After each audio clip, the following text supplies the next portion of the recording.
Guys, तो आज का जो हमारा टॉपिक होगा वो ऑर्गेनिक केमिस्ट्री होगा और वो हम लोग पढ़ेंगे विद रेस्पेक्ट टू केपी के टेक्स्ट बुक बोर्ड। तो आज जो हम लोग ऑर्गेनिक केमिस्ट्री पढ़ने वाले हैं, सबसे पहले हम लोग ये डिस्कस कर लेते हैं कि ऑर्गेनिक और इनऑर्गेनिक कंपाउंड्स के अंदर डिफरेंस क्या है। ऑर्गेनिक केमिस्ट्री बेसिकली जब हम लोग पढ़ रहे थे तो ये आपका तीसरा चैप्टर होता है, केपी के टेक्स्ट बुक बोर्ड का हो या फेडरल टेक्स्ट बुक बोर्ड का हो, आप जो मर्जी इसको कह दें। तो ऑर्गेनिक और इनऑर्गेनिक कंपाउंड्स में बेसिकली डिफरेंस क्या होता है, इस बात को हम लोग डिस्कस करने की सोचते हैं। ऑर्गेनिक केमिस्ट्री बेसिकली वो केमिस्ट्री है जिसके अंदर मेजरली हम लोग कार्बन कंटेनिंग कंपाउंड्स को डिस्कस कर रहे होते हैं। इसके अलावा कार्बन तो होता ही होता है इनका कंपाउंड्स के अंदर, इसके अलावा मजीद दीगर चीजें भी होती हैं जिनके अंदर हाइड्रोजन, ऑक्सीजन, नाइट्रोजन, हेलोजन जितने भी हैं जैसे क्लोरीन, ब्रोमीन, आयोडीन, फ्लोरीन, इसी तरह अल्कोहलिक ग्रुप्स OH, इसी तरह NH3 का ग्रुप, NH2 का group, double bond, single bond, ये तमाम जितने भी कार्बन कंटेनिंग कंपाउंड्स है ऑर्गेनिक केमिस्ट्री के अंदर डिस्कस किए जाते हैं। इनऑर्गेनिक केमिस्ट्री में जो कार्बन कंटेनिंग कंपाउंड्स के अलावा कंपाउंड्स हैं वो स्टडी किए जाते हैं। अगर तुम लोग ऑर्गेनिक केमिस्ट्री को देखें तो इसके अंदर जो बेसिकली जो जिस तरह से हम लोग इसको डिफाइन कर सकते हैं वो ये है कि लिविंग ऑर्गेनिज्म से जितने भी हमारे पास कंपाउंड्स आते हैं ना, उन सब को हम लोग ऑर्गेनिक केमिस्ट्री के अंदर इन्वॉल्व कर देंगे। ऑर्गेनिक बेसिकली ऑर्गन से निकला हुआ है, तो हम लोग ये कहते हैं कि जितने भी कंपाउंड्स जो हमारे लिविंग ऑर्गेनिज्म से निकलते हैं या वो वंस लिविंग से निकलते हैं उनको हम लोग ऑर्गेनिक केमिस्ट्री कह देते हैं। सर, ऑर्गेनिक केमिस्ट्री के कुछ ऐसे कंपाउंड्स जो हमारी डेली लाइफ के यूज के अंदर आ रहे होते हैं, तो ऑर्गेनिक कंपाउंड बहुत इंपॉर्टेंट ऑर्गेनिक कंपाउंड जो कि हमारे डेली लाइफ यूज के अंदर आ रहे होते हैं वो एक तो हो गया CH4। जो आपके घरों में गैस आ रही होती है वो बेसिकली CH4 या मीथेन, इथेन, प्रोपेन, ब्यूटेन की फॉर्म में आ रही होती है और उससे हम लोग नेम देते हैं नेचुरल गैस का। क्या नेम देते हैं? Natural gas. इसके अलावा आपने और भी मजीद काफी ज्यादा चीजें देखी होंगी जिसके अंदर आपके पास कोल आ जाता है, जिसके अंदर आपके पास नेचुरल गैस, कोल, पेट्रोलियम आ जाता है, जो हम लोग पेट्रोल गाड़ियों के अंदर डाल रहे होते हैं वगैरह वगैरह, वो भी आपके पास ऑर्गेनिक कंपाउंड के अंदर ही स्टडी किया जाता है। अब एक हमारे पास थ्योरी आती है इससे रिलेटेड, उस थ्योरी को हम लोग देखते हैं कि थ्योरी वो क्या कहती है। तो थ्योरी बेसिकली थी vital force theory. Vital force theory 1815 के अंदर प्रेजेंट की गई थी। किस तारीख को? 1815 के अंदर प्रेजेंट की गई थी और उसके अंदर हमें बेसिकली ये बताया गया था 1815 के अंदर कि जितने भी ऑर्गेनिक कंपाउंड्स हैं उनको बनाने के लिए फ्रॉम द लिविंग ऑर्गेनिजम्स, उनको बनाने के लिए एक वाइटल फोर्स चाहिए होती है। वो फोर्स होगी तो ऑर्गेनिक कंपाउंड्स हमारे पास कन्वर्ट हो जाएंगे, सॉरी लिविंग ऑर्गेनिज्म हमारे पास कन्वर्ट हो जाएंगे ऑर्गेनिक कंपाउंड्स के अंदर। और अगर वो फोर्स प्रेजेंट नहीं होगी यानी एब्सेंट होगी तो हमारे पास ऑर्गेनिक कंपाउंड्स के अंदर कन्वर्ट नहीं होंगे, लिविंग ऑर्गेनिजम्स ऑर्गेनिक कंपाउंड्स के अंदर कन्वर्ट नहीं होंगे। अब इसको टेस्ट तो करना था। अब हम लोग ऐसे थोड़ी ना बैठ सकते थे कि बस एक साइंटिस्ट ने कह दिया 1815 के अंदर, अब 1800 के अंदर टेस्ट भी तो करना था। तो ये वाली जो वाइटल फोर्स थ्योरी थी, वाइटल फोर्स थ्योरी, इसको ले जाया गया लेबोरेटरी के अंदर। कहां पर? लेबोरेटरी के अंदर वाइटल फोर्स थ्योरी।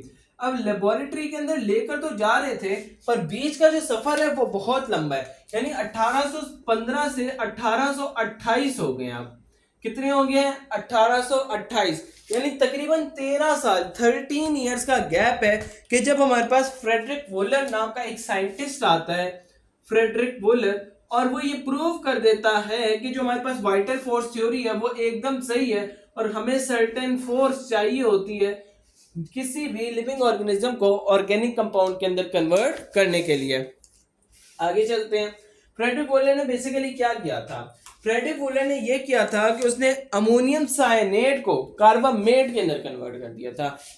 इसने बेसिकली क्या किया था? फ्रेडरिक वोलर ने इसने बेसिकली यह किया था कि आपके पास NH4 CNO को कन्वर्ट कर दिया था, यानी अमोनियम साइनेट को इसने कन्वर्ट कर दिया था NH2 CONH2, यानी यूरिया के अंदर, यानी कार्बामेट के अंदर, और ये अमोनियम साइनेट है आपके पास।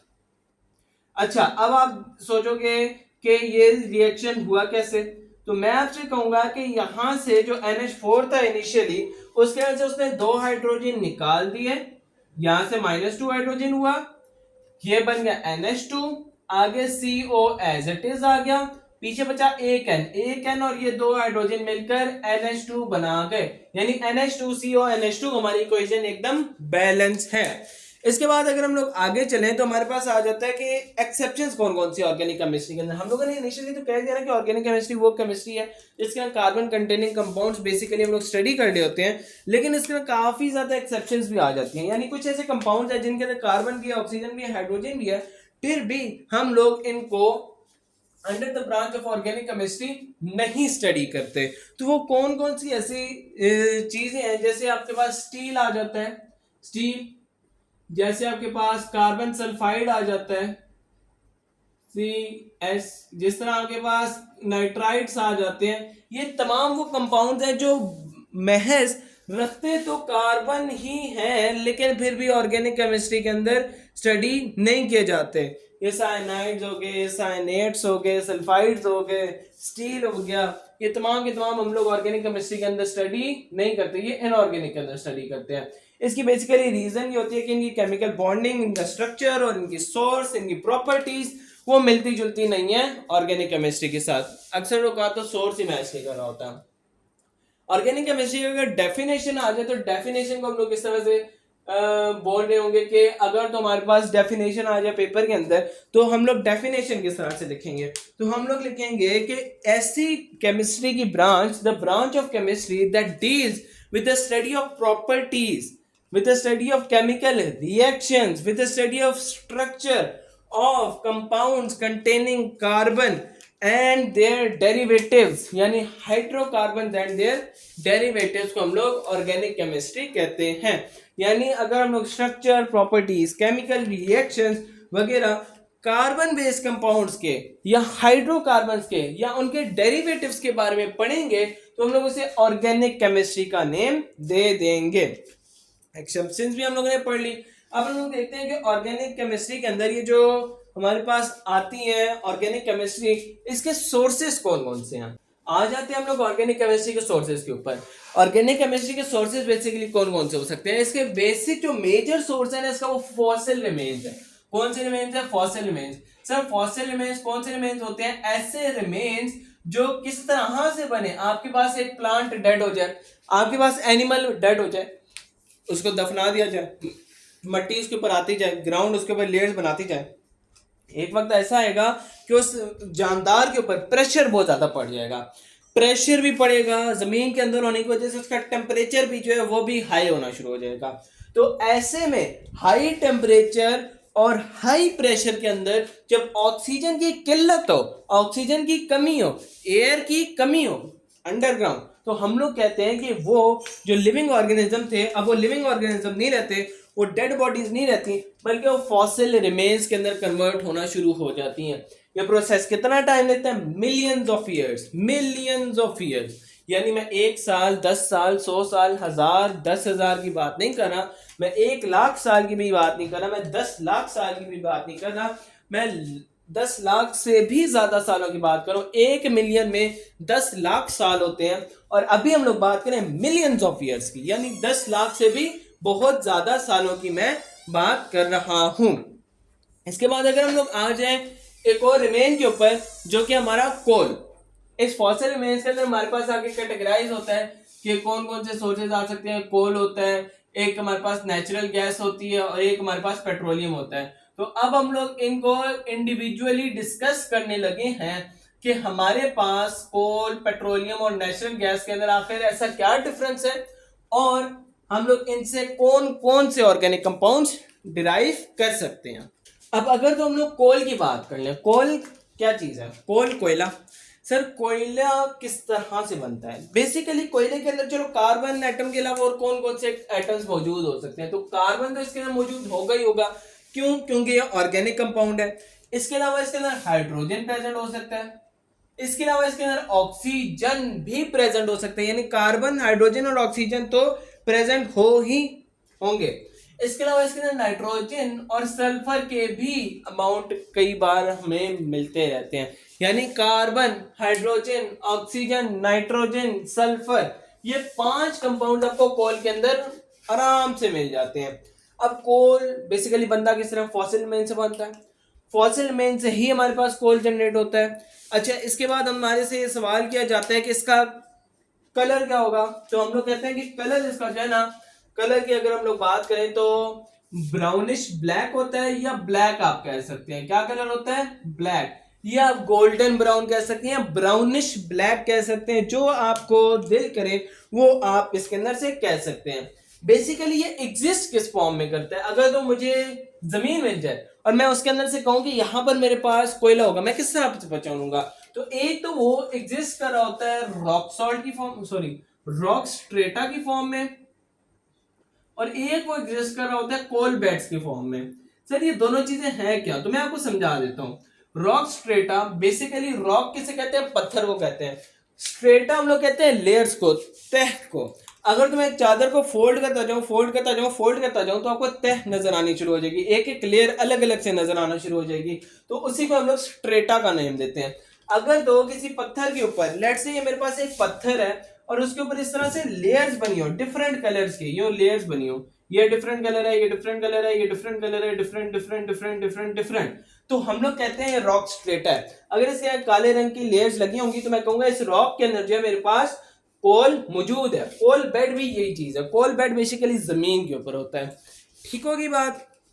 इसके बाद आ जाते हैं बनता किस तरह, तो बेसिकली कोल जब बन रहा होता है तो वो इनिशियली कोल पीट होता है, क्या होता है, कोल पीट, कोल पीट फिर कन्वर्ट होता है कोल के अंदर, ये इसका प्रीकर्सर है, ये इससे पहले बनता है, और कोल पीट का मतलब यही है कि बस अब ये कोल के अंदर कन्वर्ट होने वाला है। लेट्स से मेरे पास एक लकड़ी थी, लकड़ी डेड हो गई, यानी कि एक पौधा था, पौधा जो है वो डेड हो गया, तो अब उस पौधे का क्या होगा, ये देखो ये वुड थी, वुड सबसे पहले कन्वर्ट होगी कोल पीट के अंदर, कोल पीट से किसके अंदर कन्वर्ट हो जाएगी, कोल के अंदर। भाई वुड से कोल पीट तक का सफर हम लोग पढ़ कर आए हैं, भाई हाई प्रेशर होगा, भाई हाई टेम्परेचर होगा, भाई रिमूवल ऑफ ऑक्सीजन हो जाएगी हमारे पास in high temperature high pressure होगा।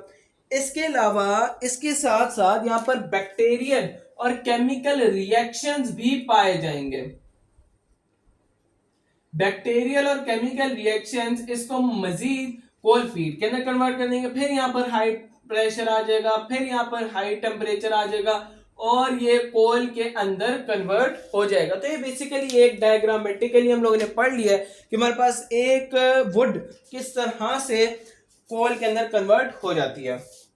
इसके अलावा अगर हम लोग और बात कर ले तो कोल को जो है चार मेन कैटेगरीज के अंदर डिवाइड किया जाता है। एक होती है एंथ्रासाइट, किसी और कलर से लिख लें, एंथ्रासाइट। एंथ्रासाइट जो है अगर हम लोग इसकी बात करें तो ये रिच होती है कार्बन एटम से, किससे रिच होती है, कार्बन एटम। और कहा ये जाता है कि मोस्ट रिचेस्ट अगर कोई कोल है जिसके अंदर सबसे ज्यादा कार्बन एटम्स पाए जाते हैं तो एंथ्रासाइट है, और इसके अंदर जो कार्बन एटम की कंसंट्रेशन है वो 91.5% पाई जाती है। इसके अलावा आपके पास बिट्यूमिनस भी आ जाती हैं, इससे थोड़े से कम होते हैं। बिट्यूमिनस के बाद आपके पास सब ब्यूटिमिनस भी आ जाते हैं,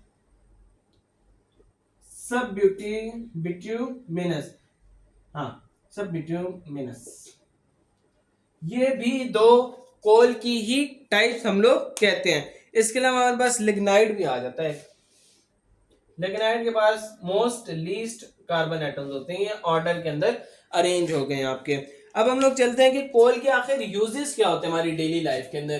तो कोल को अगर तो आप कोयले को जहन में रखें तो आपके पास कोयले किस किस के अंदर यूज होते हैं, भाई ये हीटिंग एंड कुकिंग के अंदर सबसे पहले तो यूज होते हैं। किसके अंदर, heating and cooking, sir heating and cooking.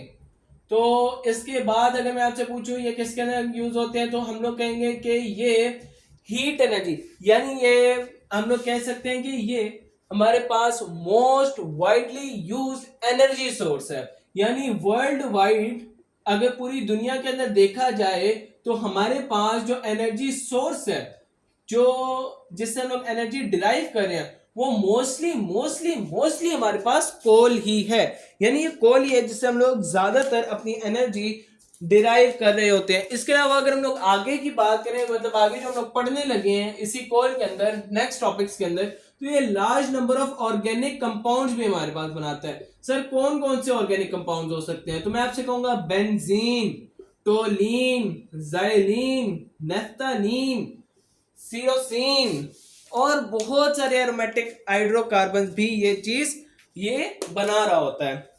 इसके अलावा ये रिप्लेस भी कर रहा है आहिस्ता आहिस्ता हमारे मॉडर्न रिसोर्सेज को। पाकिस्तान के अंदर भी ये काफ़ी ज़्यादा एनर्जी बनाने में, आपकी बिजली बनाने के अंदर इस्तेमाल होता रहता है। इसके बाद हमारे पास है पेट्रोलियम।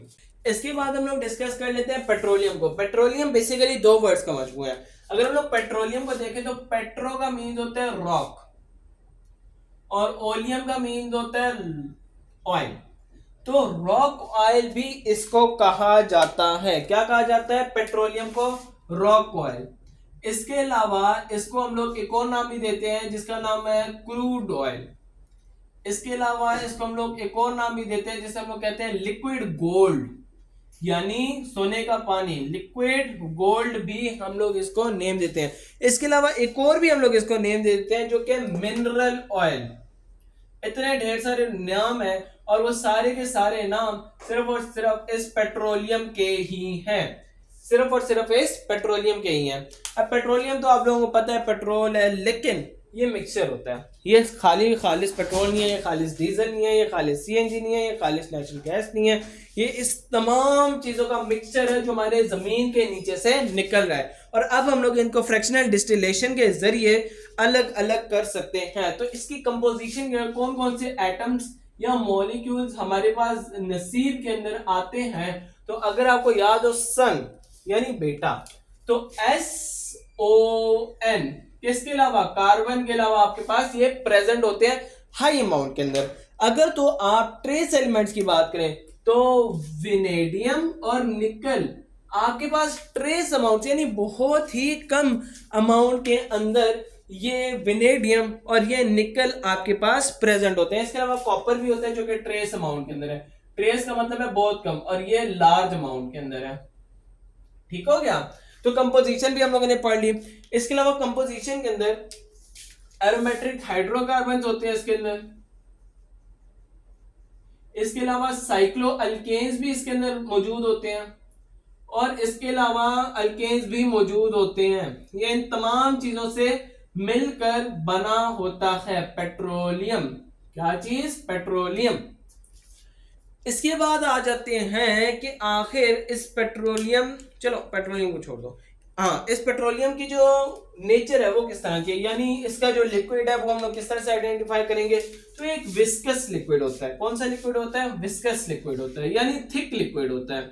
और स्मेल इसकी कैसी होती है? अनप्लेजेंट स्मेल है, यानी कि आप इसको सूंघना नहीं पसंद करते, unpleasant smell.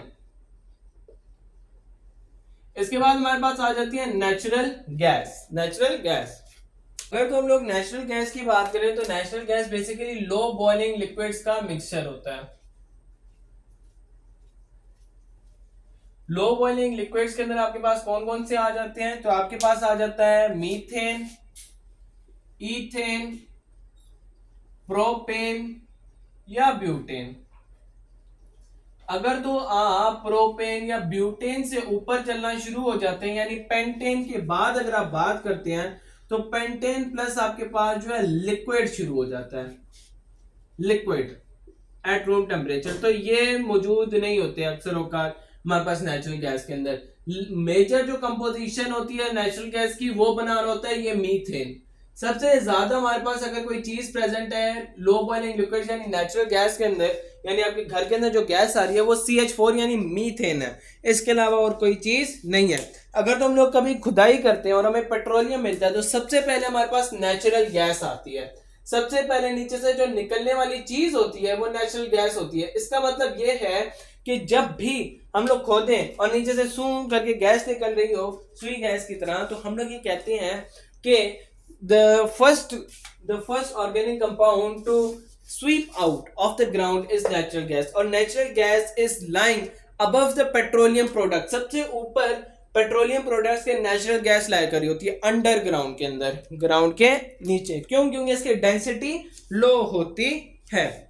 Normal pressure and temperature के ऊपर methane, ethane, propane, butane gases होती हैं। पेंडेंस ऊपर आप चलते जाए तो लिक्विड्स होती हैं। इसके बाद आ जाते हैं हमारे पास products of plants and animals. अगर तो हम लोग बात करें products of plants and animals की, तो हम लोग ये कहते हैं कि डिफरेंट ऑर्गेनिक कंपाउंड जितने भी हमारे पास आ रहे हैं वो product of plants and animals ही हैं। यानी वो किसी जमाने में या तो एनिमल थे या वो प्लांट्स थे। अगर तो हम लोग बात करें कौन कौन से ऐसे चीजें हैं, तो कार्बोहाइड्रेट हो गए, हार्मोन्स हो गए, प्रोटीन्स हो गए, लिपिड्स हो गए, ऑयल्स हो गए, फैट्स हो गए, जितने भी चीजें आपके जहन में आ रही हैं ऑर्गेनिक कंपाउंड से रिलेटेड, वो सारी प्रोडक्ट्स ऑफ ऑर्गेनिक केमिस्ट्री ही हैं। प्रोटीन्स हो गए, हार्मोन्स हो गए, विटामिन्स हो गए, मिनरल्स हो गए, है जी, ये तमाम चीजें आपके पास product of animals and plants ही हैं। फिर आगे क्वेश्चन आते हैं सारी डिराइव कहां से होती हैं, प्लांट और एनिमल के किस हिस्से से? तो tissue of plant and animal is responsible for the derivation of these things. Clear? इसके बाद जो हमारे पास नेक्स्ट टॉपिक आ जाता है वो आ जाता है टोटल एंड पार्शियल सिंथेसिस से रिलेटेड। अगर तो हम लोग बात करें टोटल एंड पार्शियल सिंथेसिस की, तो ये दो टाइप्स के सिंथेसिस हैं। अगर तो हम लोग कोई इंटरमीडिएट प्रोडक्ट, बीच वाला प्रोडक्ट यूज करते हैं और अपना डिजायर्ड प्रोडक्ट बना लेते हैं, कोई भी बीच वाला प्रोडक्ट, जैसे मैंने प्लांट लिया, प्लांट की टहनी निकाली और टहनी से मैंने कोई भी एक जड़ी बूटी बना ली, तो मुझे टहनी बनी बनाई मिल गई, तो ये है पार्शियल सिंथेसिस। लेकिन अगर तो मैं उस पौधे का बीज लगाता हूँ, प्रॉपर उसको ग्रो करता हूँ और उस टहनी के बनने का इंतजार करता हूँ और फिर उस टहनी को निकालता हूँ, तो ये टोटल सिंथेसिस होगी मेरे पास। तो इसका मतलब यह है कि अगर मैं इंटरमीडिएट प्रोडक्ट बनाता हूँ तो ये तो फास्ट होगा, लेकिन टोटल सिंथेसिस अगर मुझे करनी है तो बहुत स्लो प्रोसेस होगा, टाइम टेकिंग प्रोसेस होगा, लेकिन चीप होगा। आपको बीज बहुत सस्ते मिल जाएंगे, लेकिन आपको टहनी अगर किसी जगह से लेनी है तो पौधा बड़ा महंगा मिलता है। तो हम लोग बात कर लेते हैं टोटल एंड पार्शियल सिंथेसिस की। अक्सर हम लोगों ने देखा होगा कि लेबोरेटरी के अंदर हमारे पास ऑर्गेनिक कंपाउंड्स बन रहे होते हैं, जैसे हम लोग सिंथेटिक और केमिस्ट्री के नाम से जानते हैं। यानी सिंथेटिक केमिस्ट्री ऐसी केमिस्ट्री जिसके अंदर हम लोग लेबोरेटरी के अंदर ऑर्गेनिक कंपाउंड्स को मेक कर होते हैं, और ऐसे कंपाउंड जो कि लेबोरेटरी के अंदर से फिर बनकर आते हैं सिंथेटिक केमिस्ट्री की मदद से, तो हम लोग ऐसे कंपाउंड्स को नेम देते हैं synthetic organic compounds, synthetic organic compounds, या फिर हम लोग उनको सिंपली सिंथेटिक कंपाउंड्स का भी नेम दे देते हैं। दोनों नेम एकदम यकायक सही हैं। पार्शियल सिंथेसिस को अगर थोड़ा सा डिस्कस कर लें तो पार्शियल सिंथेसिस के हमारे पास बहुत सारी एग्जांपल्स आ जाती हैं। जैसे अगर तो मैंने ऑयल या फैट बनाना है, या चलो मैंने जो है ना सोप बनाना है, क्या बनाना है? सोप बनाना है। तो सोप बनाने के लिए भी मेरे पास बहुत से आसान से तरीके हैं। तो मैं ऑयल या फैट लेता हूं, कहीं से भी प्लांट से ऑयल या फैट लेता हूं, उसको NaOH यानी पोटेशियम सोडियम हाइड्रोक्साइड या पोटेशियम हाइड्रोक्साइड के साथ डील कराते हुए सोप बना देता हूं, यानी मैं साबुन बना देता हूं। अब ये जो मैंने ऑयल या फैट लिया, ये बना बनाया लिया, ये मैंने ऑयल या फैट बनाया नहीं है, ये मैंने बना बनाया ले लिया फ्रॉम एनिमल्स। इसी के साथ साथ अगर तो मैं अल्कोहल की फर्मेंटेशन करा देता हूं, अल्कोहल की फर्मेंटेशन विद बैक्टीरिया वगैरह जिससे भी मैंने फर्मेंटेशन करानी है, तो फर्मेंटेशन के प्रोसेस के थ्रू अगर तो मेरे पास अल्कोहल से शुगर बन जाती है, तो ये भी पार्शियल सिंथेसिस के अंदर इंक्लूड होगी। क्यों? क्योंकि मैंने अल्कोहल बनी बनाई ले ली थी। इसके अलावा अगर हम लोग एक और एग्जांपल ले लें पार्शियल सिंथेसिस की, तो लेट्स से अगर तो मैंने अल्डिहाइड नहीं, चलो अल्कीन अल्कोहल से ही अगर तो मैंने अल्डिहाइड बना दिया, और अल्डिहाइड बनाने की वजह से ये अल्कोहल मैंने बना बनाया ले लिया, तो ये भी पार्शियल सिंथेसिस ही होगी। अब इनका टोटल सिंथेसिस भी पढ़ लेते हैं। टोटल सिंथेसिस के अंदर हम लोग चीप और रेडिली अवेलेबल प्रोडक्ट्स, यानी जैसे बीज हो गए, चीप और रेडिली अवेलेबल, बहुत ही सस्ते होते हैं और रेडिली अवेलेबल चीजें होती हैं जिनकी मदद से हम लोग चीजें बना रहे होते हैं। जैसे जैसे जैसे अभी अभी हम लोगों ने यूरिया बनाया, तो देखते हैं वो किस तरह बनता है। तो इनिशियली आपके पास एक होती है CH4 मीथेन गैस, वो आराम से मिल जाती है, आप जमीन खोदो उसके अंदर से CH4 निकल आती है, और साथ ही साथ आपके पास क्या होगी? पानी की भी मौजूदगी हर जगह होती है। तो आप इससे क्या बना लोगे? आप सबसे पहले इससे कार्बन मोनोऑक्साइड बना लोगे, ये क्या बन गया C और O मिलकर आपके पास क्या बन गया, कार्बन मोनोऑक्साइड बन गया। बाकी आपके पास हाइड्रोजन कितने बच गए, 4 ये और 2 ये, 6 बच गए। तो मैं 3 हाइड्रोजन के मॉलिक्यूल भी यहाँ से मूव आउट करा देता हूँ, यानी कि CH4 प्लस H2O आपके पास बन गया है CO प्लस 3H2। इसके बाद आपने क्या निकाल दिया, यहाँ से 3 हाइड्रोजन के मॉलिक्यूल निकाल दिए। अब नाइट्रोजन गैस आप हवा से ले सकते हो, हवा से नाइट्रोजन गैस और ये 3H2 के मॉलिक्यूल रिएक्ट करेंगे और आपके पास ये रिवर्सिबल रिएक्शन परफॉर्म करके 2NH3 बना लेंगे। Fe इसके में से कैटलिस्ट होता है। तो NH3 यानी अमोनिया अब आपने बना लिया। जब आप N2 प्लस 3H2 से NH3 बना लोगे यानी आपने अमोनिया बना लिया है, तो इसी अमोनिया को अब आप रिएक्ट करा लो कार्बन डाइऑक्साइड जो कि आपको इजीली अवेलेबल होती है आपकी एक्सहेल वाली गैस से भी। तो ये कौन सा कंपाउंड बना लेगा, ये बना लेगा एक NH3, ये एज इट इज, इसको मैंने एक हाइड्रोजन एक्स्ट्रा दे दिया यहाँ से। पीछे मेरे पास ये CO2 था, CO2 आ गया। यहाँ पर NH3 एक और बचेगा लेकिन उसका एक हाइड्रोजन कम होगा, तो NH2। लेकिन यहाँ पर ये NH2 होता है, यहाँ पर NH4 होता है। हाँ, यहाँ पर ये NH2 है, यहाँ पर ये NH4 है। अब ये जब कंपाउंड बन गया है तो इसको फर्दर आप किस तरह से कन्वर्ट कर सकते हो, याद करो कोलर वाला रिएक्शन जो कि 1828 में परफॉर्म हुआ था, NH2CO NH2 प्लस H2O आपके पास रिलीज आउट हो जाएगा। भाई किस तरह हुआ, यहां से देखो NH2 एज इट इज आ गया, CO एज इट इज आ गया, लेकिन एक ऑक्सीजन यहां से बच गया। यहां से 2 हाइड्रोजन निकाल दो और यहां पर 2 हाइड्रोजन कम करके आ गया, तो 2 हाइड्रोजन और एक oxygen water molecule release out हो चुका है। और ये आपका पूरा प्रोसेस है यूरिया बनाने का। इसके अलावा अगर अल्कोहल टू अल्डिहाइड की बात की जाए तो इसको असल में बनाने का तरीका ये है कि आपके पास अल्केन हो, अल्केन से आप बनाओ अल्कीन, अल्कीन से आप बनाओ अल्कोहल, अल्कोहल से फिर आप बना दो अल्डिहाइड। तो ये कितने स्टेप के अंदर रिएक्शन हो रहा था, 1 2 3, आपने कितने के अंदर कर लिया, 1 के अंदर अल्डिहाइड बना लिया है। तो this was total and partial synthesis. Next जो हमारे पास टॉपिक है वो है प्रोडक्ट्स ऑफ बायोटेक्नोलॉजी। अगर आप बैक्टीरिया को फर्मेंटेशन कराते हैं तो आप काफी सारे प्रोडक्ट्स हासिल कर सकते हैं बायोटेक्नोलॉजी से। अगर आप मेडिकल के स्टूडेंट हैं तो आपको काफी अच्छे तरीके से अंदाजा होगा कि बायोटेक्नोलॉजी के अंदर हम लोग किस तरह से चीजों को पढ़ते हैं। हम लोग माइक्रो ऑर्गेनिजम्स को यूज करते हैं, तो use of micro organisms in order to make useful products is known as biotechnology. हम लोग बैक्टीरिया को यूज करते हैं दही बनाने के लिए यानी मिल्क प्रोडक्ट्स, हम लोग बैक्टीरिया को यूज करते हैं अल्कोहल बनाने के लिए। चलो लिख देता हूं, मिल्क हो गया, मिल्क प्रोडक्ट्स हो गए, दही हो गया, चीज हो गया, योगर्ट, चीज, अल्कोहल। इसी के साथ साथ आगे आप पढ़ेंगे हार्मोन्स, एंजाइम्स, ये तमाम चीजें आपके पास बायोटेक्नोलॉजी का प्रोडक्ट होती हैं और ये तमाम चीजें आपके पास बैक्टीरिया की फर्मेंटेशन की मदद से बन सकती हैं। इसके अलावा आपके पास मेडिसिन यानी फार्मास्यूटिकल्स भी इसी से ही बनती रहती हैं। सबसे मेन फंक्शन इसका फार्मास्यूटिकल्स का ही होता है बेसिकली। नेक्स्ट हमारा टॉपिक है वो coal as a source of major organic compounds का, जो कि अब हम लोग डिस्कस करने वाले हैं। अगर तो हम लोग बात करें कोल की, तो कोल को अगर हम लोग in the absence of air, coal absence of air के अंदर हीट करें, क्या करें, हीट करें, तो ये बन जाता है, ये बजाय इसके कि बर्न हो जाए, बर्न नहीं होता बल्कि ये क्या बन जाता है, बाय प्रोडक्ट्स देना शुरू कर देता है। भाई देख लेते हैं कौन कौन से बाय प्रोडक्ट्स देना शुरू कर देता है।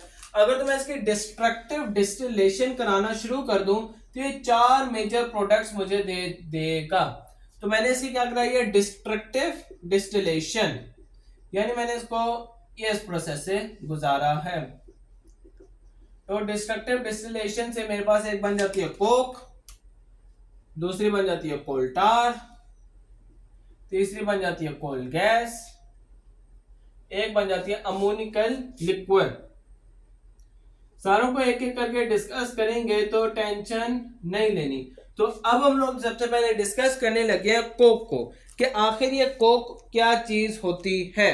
कोक की बात की जाए तो कोक मेजरली वैसे तो होम्स एंड फैक्ट्रीज के अंदर यूज होता है फॉर हीटिंग पर्पसेस, लेकिन मेजरली ये इंडस्ट्रीज के अंदर यूज हो रहा होता है। किसके अंदर?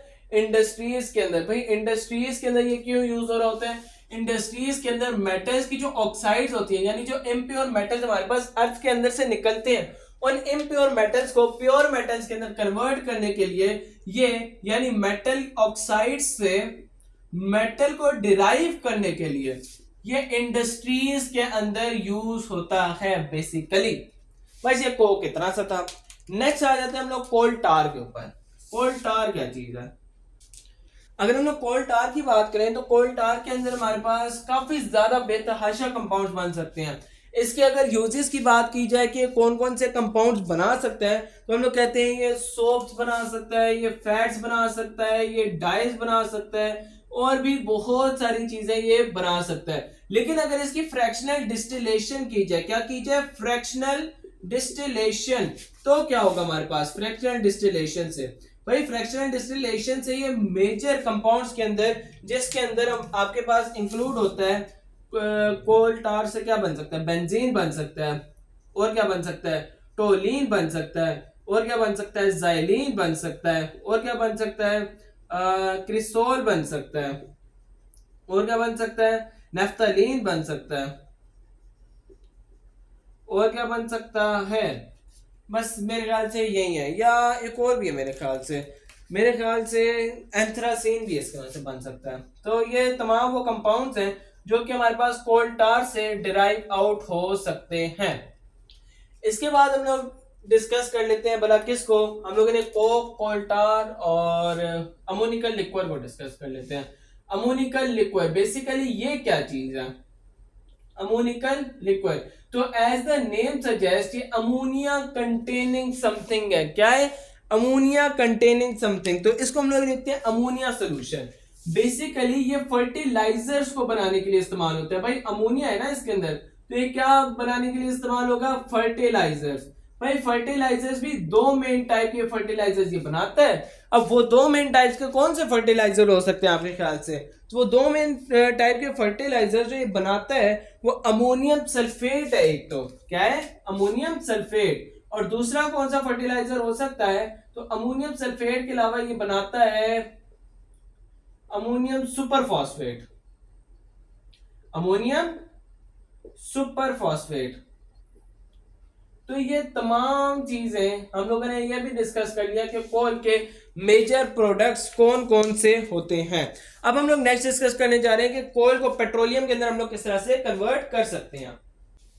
अब नेक्स्ट जो हमारा टॉपिक है वो है कोल को हम लोग पेट्रोलियम के अंदर किस तरह से कन्वर्ट कर सकते हैं। तो सबसे पहले हमारा सबसे पहला स्टेप होता है कोल को कोल टार के अंदर कन्वर्ट करना है। भाई हम लोगों ने देख लिया कि डिस्ट्रक्टिव डिस्टिलेशन से हमारे पास कोल किसके अंदर कन्वर्ट हो जाता था? कोल टार के अंदर कन्वर्ट हो जाता था। फिर इस कोल टार को हम लोग आगे कन्वर्ट कर सकते हैं भला किसके अंदर? पेट्रोलियम के अंदर। भाई पेट्रोलियम के अंदर कन्वर्ट करने के लिए इसके अंदर एक प्रोसेस लगता है जिसको हम लोग एफटी प्रोसेस कहते हैं। कौन सा प्रोसेस कहते हैं? एफटी प्रोसेस कहते हैं। FT process. अब एफटी प्रोसेस का फुल नाम क्या है, फुल नेम क्या है? तो हम लोग कहते हैं फिशर ट्रॉस्ट प्रोसेस। फिशर ट्रॉस्ट प्रोसेस हमारे पास इस चीज का, इस प्रोसेस का नाम है जिसके अंदर हम लोग कोल टार को पेट्रोलियम के अंदर कन्वर्ट कर देते हैं। ये बेसिकली एक सेट ऑफ रिएक्शंस होता है। जो रिएक्शन चलो मैं आपको लिख कर दे देता हूं कि आपके पास एक तो इसके अंदर रिएक्ट कर रहा होता है हाइड्रोजन गैस। क्या रिएक्ट कर रहा होता है? Hydrogen gas. और उसकी वैल्यू होती है 2n+1। कितनी वैल्यू होती है? 2n+1। और इसके अंदर हम लोग ऐड कर रहे होते हैं NCO कंपाउंड्स। कितने? n नंबर ऑफ कार्बन और ऑक्सीजन के बॉन्ड्स, यानी कार्बन मोनोऑक्साइड भी हम लोग n नंबर्स के अंदर ऐड कर रहे होते हैं। तो हमारे पास क्या बन जाता है? एक तो हमारे पास अल्केन बन जाता है CnH2n+2, और एक हमारे पास वाटर के मॉलिक्यूल्स रिलीज आउट हो जाते हैं। क्या रिलीज आउट हो जाते हैं? वाटर के मॉलिक्यूल्स। अब इसके अंदर आप n की वैल्यू जो मर्जी डाल दें। ये सेट ऑफ केमिकल रिएक्शंस का नेम है जिसके अंदर हमारे पास कोल टार को पेट्रोलियम के अंदर कन्वर्ट कर दिया जाता है। Set of chemical reactions in which coal tar is converted into coal gas. अब अगर हम लोग इसके अंदर गौर करें तो आपके पास यहाँ पर क्या बॉन्ड था, सी और ओ के दरमियान बॉन्ड था, यानी कार्बन टू ऑक्सीजन बॉन्ड था जो कि ब्रेक हो रहा है, और आपके पास बन कौन सा बॉन्ड रहा है, कार्बन टू कार्बन बॉन्ड बन रहा है। यानी कि हम लोग ये कह सकते हैं कि it is the breaking of carbon to oxygen bond and the making of carbon to carbon bond. It is the hydrogenolysis of, hydrogen की प्रेजेंस के अंदर break down, hydrogenolysis, hydrogen o lysis. Lysis का क्या मतलब होता है, हम लोगों ने फर्स्ट ईयर की बायो के अंदर पढ़ा होगा, ब्रेक डाउन, हाइड्रोजिनोलाइसिस। तो lysis means break down, hydrogen, hydrogen की प्रेजेंस के अंदर ब्रेक डाउन को हम लोग हाइड्रोजिनोलाइसिस कहते हैं। अब यहां पर हाइड्रोजन की प्रेजेंस के अंदर ये बॉन्ड ब्रेक हो रहा है और कार्बन कार्बन बॉन्ड फॉर्म हो रहा है, तो हम लोग ऐसे रिएक्शन को हाइड्रोजिनोलाइसिस रिएक्शन भी कह सकते हैं। अगर तो इसके अंदर वो बात करें कैटलिस्ट की, तो कोबाल्ट, आयरन या निकल हमारे पास कैटलिस्ट के तौर के ऊपर रिएक्ट कर सकते हैं। कैटलिस्ट ऐसा कंपाउंड है जो रिएक्शन के अंदर जैसे जाता है उसी शक्ल के अंदर वापस आ जाता है। ये आप सेकेंड ईयर स्टूडेंट है, आपको आराम से आइडिया होता है इस चीज का। इसके अलावा अगर हम लोग इस टेम्परेचर की बात करें तो टेम्परेचर जो होता है वो हमारे पास 150 से 300 डिग्री सेल्सियस तक होना चाहिए। इस टेम्परेचर रेंज के ऊपर हमारे पास जो ऑर्गेनिक कंपाउंड है यानी कोल टार है वो पेट्रोलियम के अंदर कन्वर्ट हो जाता है। ये था आज का लेक्चर हमारा। अगले लेक्चर तक के लिए अल्लाह हाफिज।